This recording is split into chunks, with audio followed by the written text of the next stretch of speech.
buatan atau AI. Terus yang kedua, mengenali berbagai contoh penerapan AI dalam kehidupan sehari-hari. Dan yang ketiga, memahami cara kerja dasar dari sistem AI. Yang keempat, mengidentifikasi manfaat dan tantangan dari penggunaan AI. Dan yang terakhir, 5, menumbuhkan sikap kritis dan etis terhadap perkembangan teknologi. Nah ini, apa itu AI? Ada yang bilang, nah,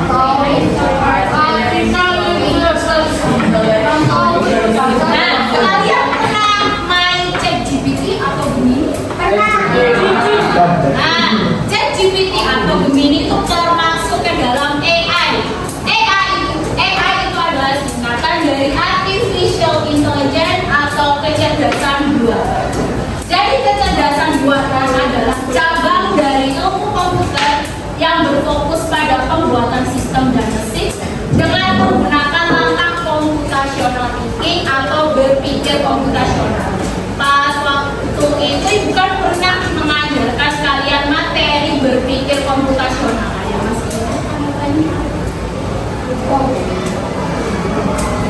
Ada dekomposisi, terus ada algoritma, ada abstraksi dan pengenalan pola. Jadi itu itu termasuk langkah-langkah computational thinking. Ini ibu lanjutkan manfaat AI. Apa sih manfaat AI itu sendiri? Yang pertama, meningkatkan efisiensi dan produktivitas. Meningkatkan efisiensi dan produktivitas sendiri adalah contohnya untuk mempermudah pekerjaan. Contohnya kalau kalian mengerjakan tugas, kalian pakai apa? ChatGPT atau Gemini. Gimana kalau kalian memakai itu lebih mudah? Searching di Google atau pakai ChatGPT? ChatGPT ya kan. Jadi fungsi utamanya adalah meningkatkan efisiensi dan produktivitas. Bukan cuma itu aja, bukan cuma untuk mengerjakan tugas. Jadi ChatGPT itu fungsinya banyak banget. Yang pertama, dia juga bisa buat lirik lagu, bisa buat jadwal kalian, bisa membuat resep makanan yang baru dan macam-macam. Dan ChatGPT ini juga bisa buat website juga. Jadi isi dari websitenya, codingannya itu juga bisa melalui ChatGPT. Canggih nggak sih ChatGPT? Kalian pernah curhat kalau ChatGPT nggak? Pernah nggak? Biasanya apa ya? Kalau ChatGPT itu kan kalau kita curhat lewat ChatGPT itu jujur ya, ibu juga pernah curhat lewat ChatGPT. Bukan curhat ini, lebih ke tanya solusi kehidupan ChatGPT. Bener-bener dia itu seperti itu. Jawabannya seperti itu. Jadi misalnya kalian punya masalah pribadi tentang percintaan, tentang karir atau apapun itu, kalian bisa tanya ChatGPT.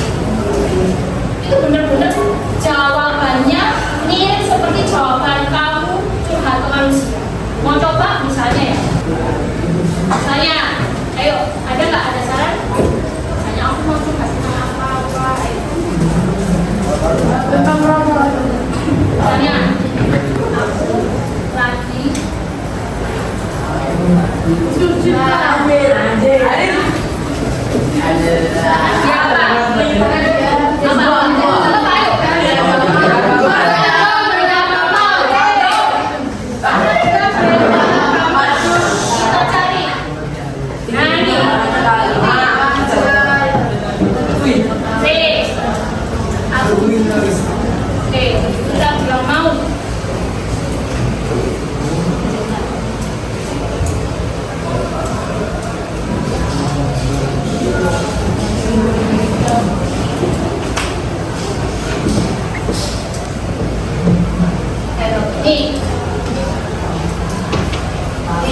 ya.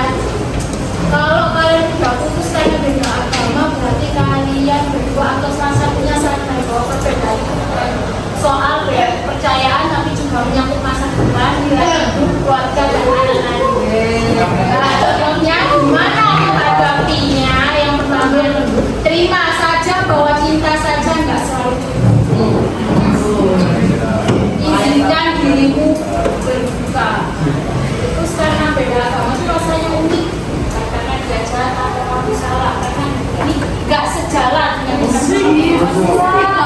Nangis boleh, nggak kuat sebentar juga boleh. Jangan pasang dirimu cepat-cepat.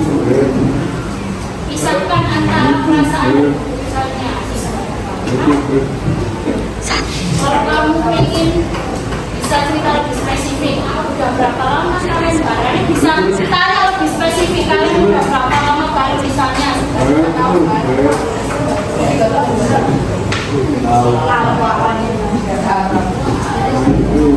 Siapa yang memutuskan berpisah? Oh, saya. Apakah kalian masih komunikasi? Oh, masih komunikasi. Nih, 3 tahun bukan waktu yang sebentar. Kalian masih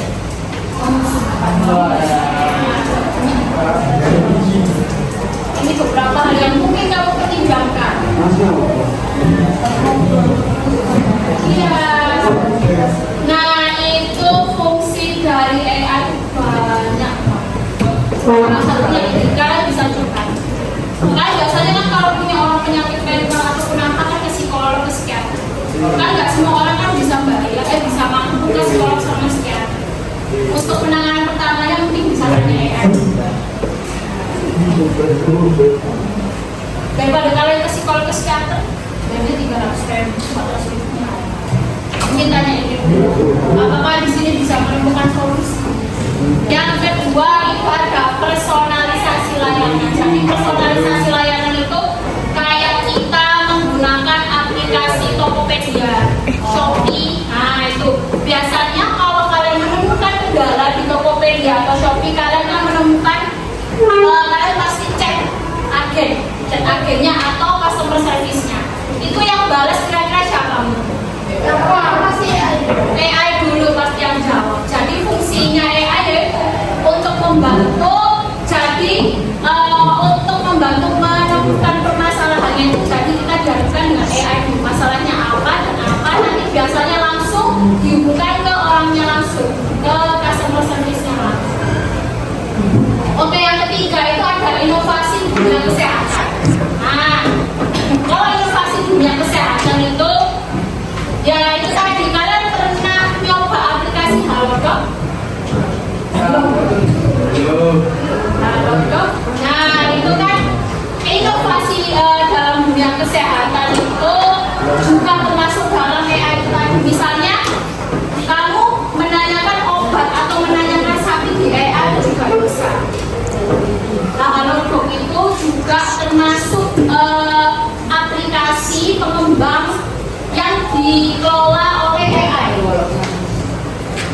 Ya, tapi kalau itu kan aplikasi Halodoc hanya aplikasi sendiri aja atau kayak yang berhubungan dengan kesehatan.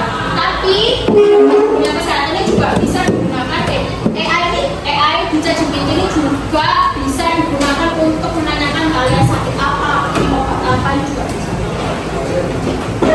Kalian ada sakit hari ini mungkin ini lo bisa kita kenapa kita nggak sembuh-sembuh supaya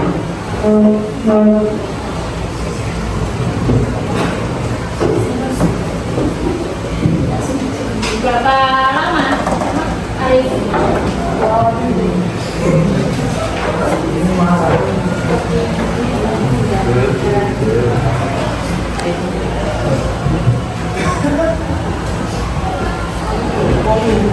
Nah ini kamu bisa alergi, misalnya gitu, peles, sering muncul, sinusitis, ada infeksi, ada iritasi, maksudnya sesuaikan dengan sakitnya kamu. Untuk pengobatannya, nih obatnya juga diberitahu, obat antihistamin, ada cetirizine, clonidine, semprotan hidung. Nanti kalau sinus ada dekomestan. Mungkin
membantu kalian di dunia pendidikan. Contohnya tadi mempermudah pekerjaan kalian, mempermudah pekerjaannya guru. Kalian juga bisa membuat permainan apapun dan kegiatan pembelajaran apapun bisa digunakan dengan AI. Terus yang terakhir ada pengembangan kreativitas. Pengembangan kreativitas ini contohnya kalian pernah nggak kalian kepikiran membuat lagu sendiri, tetapi padahal kalian nggak bisa main alat musik, nggak bisa nyiptain lagu sendiri. Nah, aku loh pengen nyiptain lagu, ya apa ya, aku nggak bisa main alat musik, aku loh nggak suka ini, apa ya caranya? Ini kita ke kelebihan ya dan kekurangan AI dulu ya. Kalau kelebihan AI-nya itu yang pertama ada kecepatan dan efisiensi, yaitu tadi yang mempermudah pekerjaan.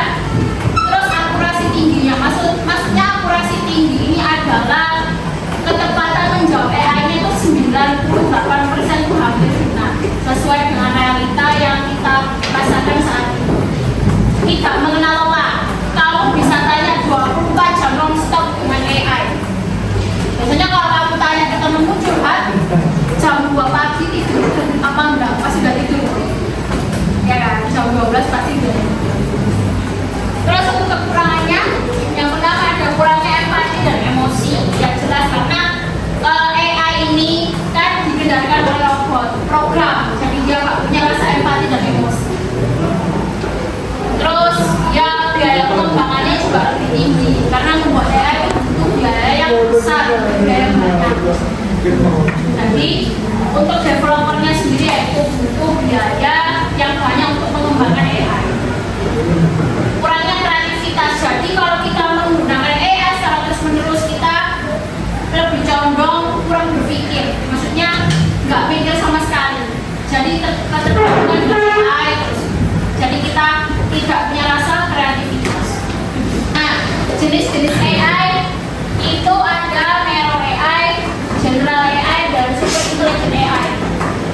Jadi kalau narrow AI itu hanya bisa melakukan satu tugas tertentu. Contohnya Siri, Alexa, Google. Siri ada yang tahu? Ya, Siri itu biasanya dari Apple, dari iPhone. Kalau Google, kamu biasanya pakai Google. Oh ya, Google itu biasanya terhubung sama Gemini. Pernah pakai Gemini? Nah, Gemini itu sama hanya dengan ChatGPT. Tapi kalau ibu sendiri lebih lengkap pakai ChatGPT ketimbang Gemini.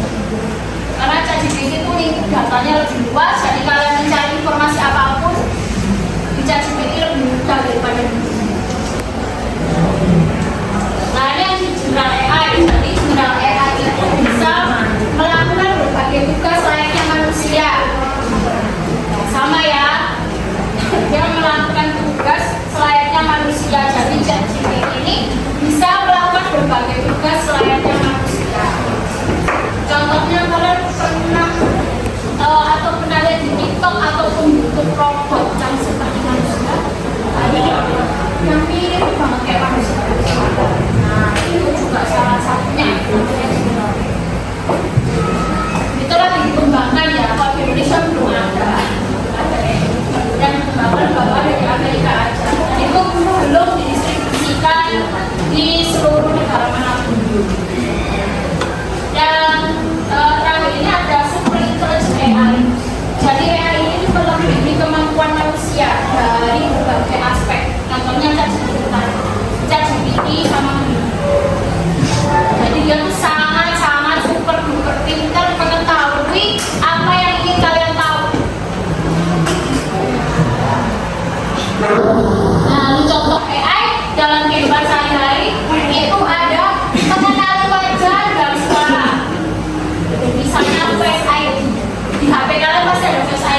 menjawab pertanyaan. Jawab pertanyaan itu tadi ada ChatGPT sama Gemini.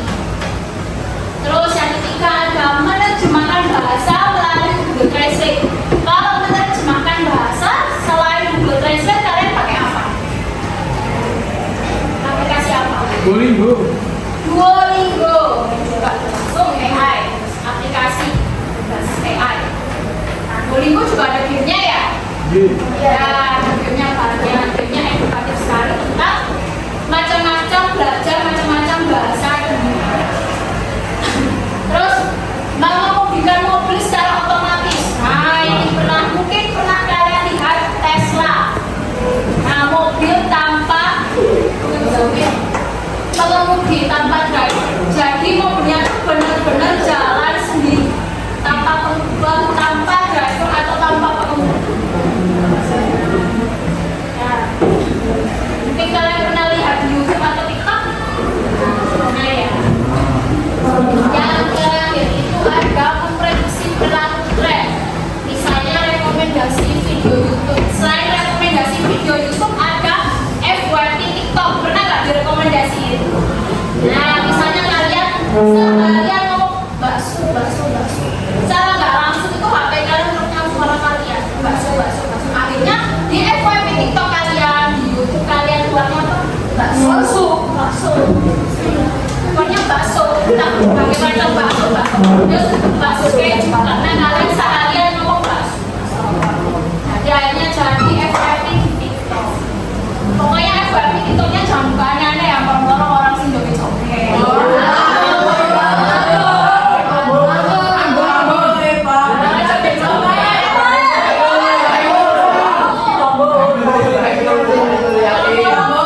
Joget-joget, bajunya kebuka.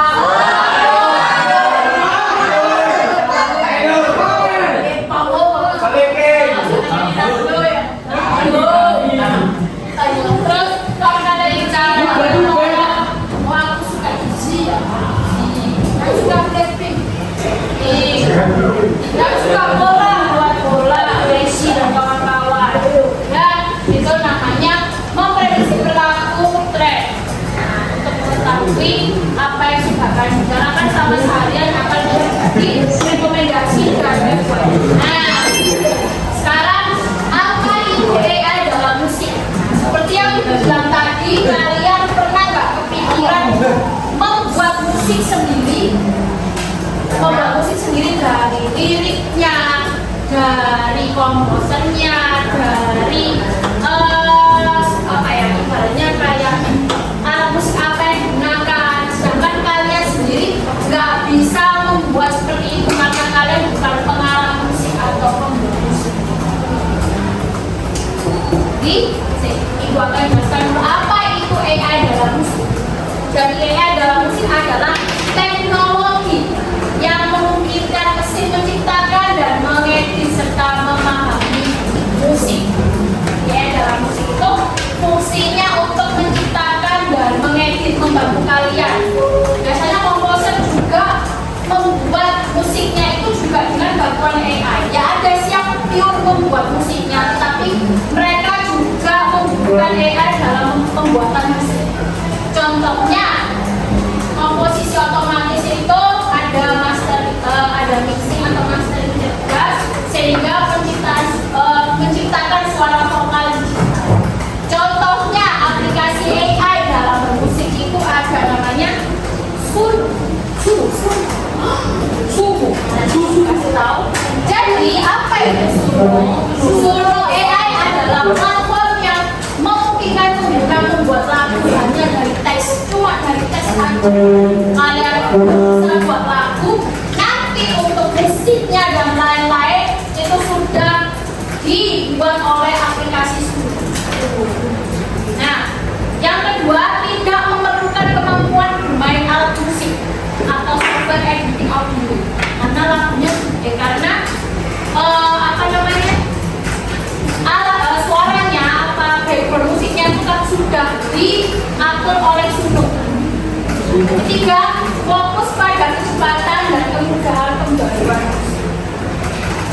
Nah, ini caranya. Ibu kasih tahu caranya langsung ya. Kalian ingin membuat lagu apa? Temanya? Cinta apa? Gembira. Gembira. Beda tuh beda ceritanya Pak.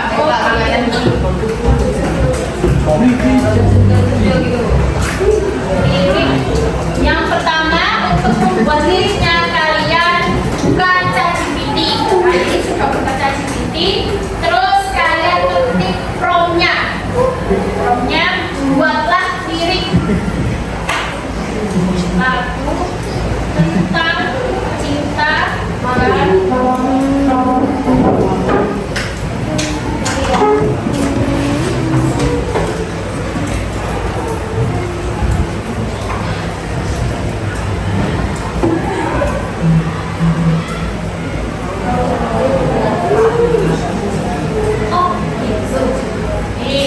terus yang kedua kalian copy. Kopinya dari verse ini ya, yang pertama sampai ini. Lalu selanjutnya di copy. Terus yang ketiga kalian buka aplikasi Suno. Suno.com. Oke ya. Terus kalian ini kalau misalnya kalian masuk ke aplikasi Suno, kalian harus login dulu melalui email kalian. Dan kalau sudah login melalui email kalian, kalian copy paste lagu kalian yang dari ChatGPT. Terus kalian klik membuat. Klik custom. Nah, ini kan masukkan lirik yang tadi di copy paste. Ya. Terus, nah untuk genre musiknya kalian pilih genrenya apa? Oh? Oh ya, apalagi? Selain pop apalagi? Nah, yang suka musik apa? Oh ya.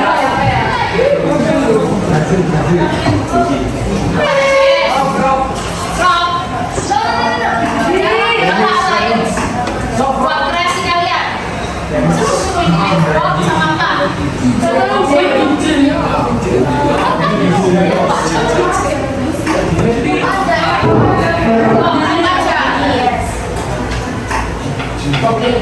Yang nyanyi cewek atau cowok? Cewek.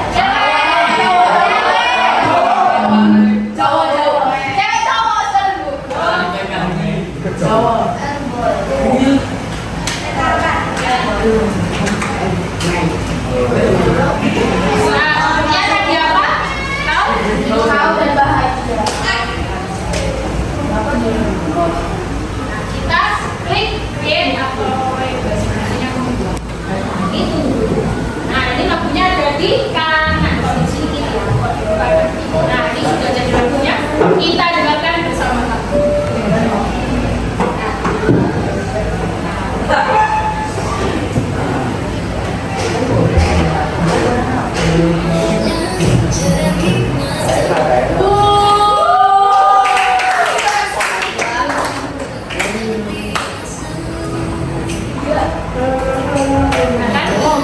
Suara lagunya sudah dari aplikasinya.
C.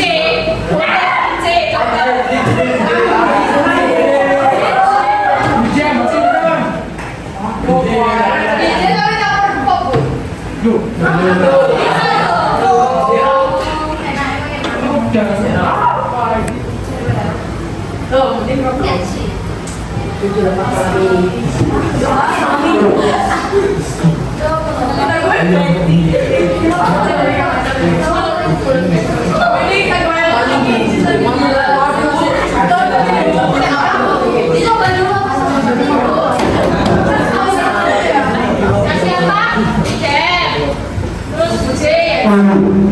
Apa lagi? Bifang.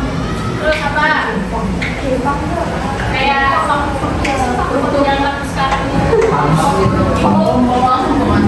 Jen, sama lagi. Tembok nggak bisa ya? Sama keyboard juga bisa. Oke.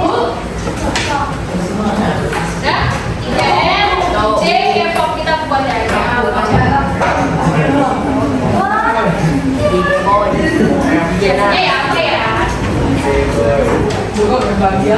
Oh ya, karena ini yang belum diganti cuy. Gak boleh ke apa, tapi isinya tetap lagu yang kita buat. Belum diganti. Oke, kita undang.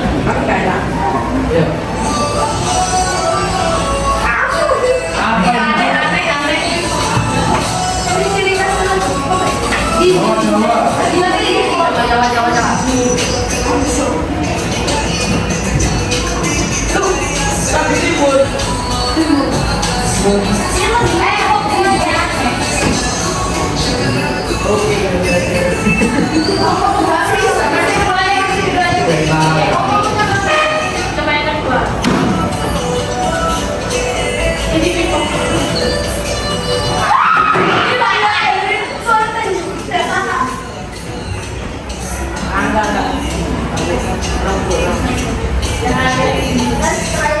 Oke, let's try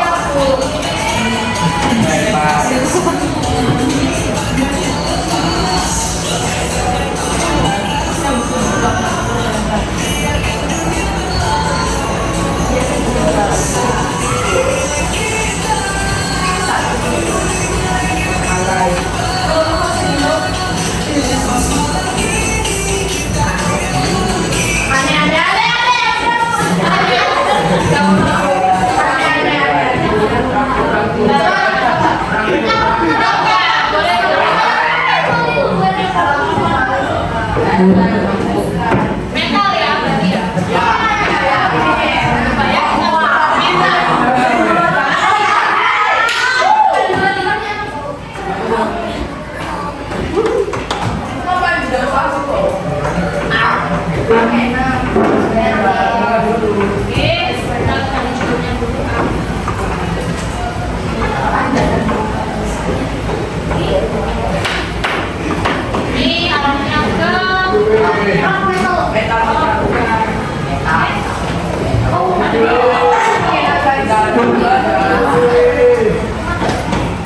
Ini arahnya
Iya.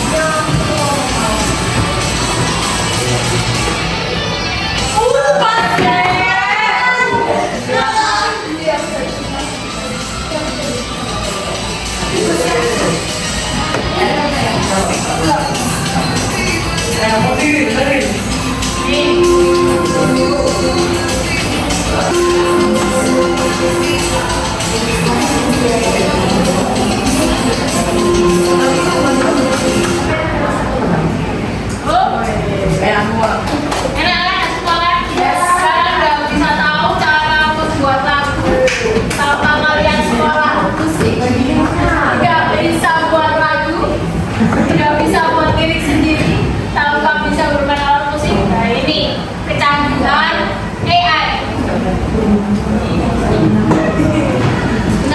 banyak AI yang seru-seru banget, ada yang bisa membuat game juga. Ya, jadi kalian bisa membuat game dengan bantuan AI juga bisa. Selain membuat musik, membuat game juga bisa. Iya. Ya.